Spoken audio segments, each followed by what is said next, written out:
नमस्कार, स्वागत है आपका मेरे YouTube channel HM creation Bhojpuri में। आज की न्यूज़ दबंग सुपरस्टार खेसारी लाल यादव जी की तरफ से है, जिनके आज सुबह सुबह दो बहुत ही शानदार लोकगीत रिलीज़ हो चुके हैं।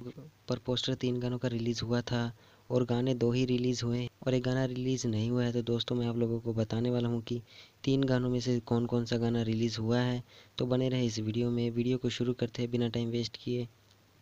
दबंग सुपरस्टार खेसारी लाल यादव जी के आज 3 गाने रिलीज़ होने वाले थे, पर 3 गानों में से सिर्फ 2 गाने ही रिलीज़ हुए हैं। जिन गानों के नाम है होठलाली के स्वाद, मीठी जलेबी, तीसरे गाने का नाम है मलवा का बेटा, मामा का था। ये तीनों गाने आज सुबह ही रिलीज़ होने वाले थे, पर इनमें से 2 गाने ही रिलीज़ हुए हैं। इनमें से सबसे पहला गाना रिलीज़ हुआ है मलवा का बेटा मामा का था। इस धमाकेदार गाने को गाया है खेसारी लाल यादव जी ने और इस गाने को लिखा है श्याम देहाती ने और संगीत ओम झा जी का है।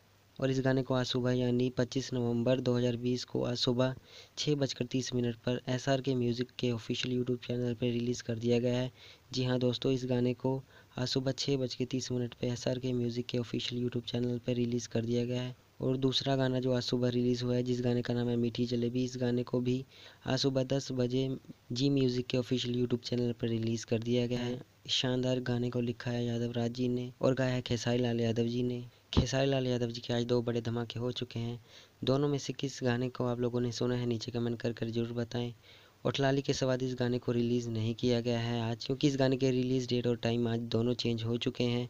इस गाने को आज से ठीक 2 दिन बाद यानी 27 नवंबर 2020 को सुबह 5:45 पे अंकिता फिल्म्स यूट्यूब के ऑफिशियल यूट्यूब चैनल पर रिलीज़ कर दिया जाएगा। गाने को गाया खेसारी लाल यादव जी ने, गीत पवन पांडे जी का है और संगीत से सजाया है रोशन हेगड़े जी ने। आज से ठीक 2 दिन बाद इस गाने को भी रिलीज़ कर दिया जाएगा।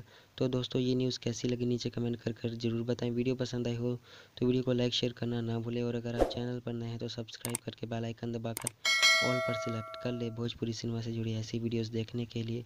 तो फिलहाल के लिए इतना ही, मिलते अगली वीडियो में, तब तक के लिए धन्यवाद।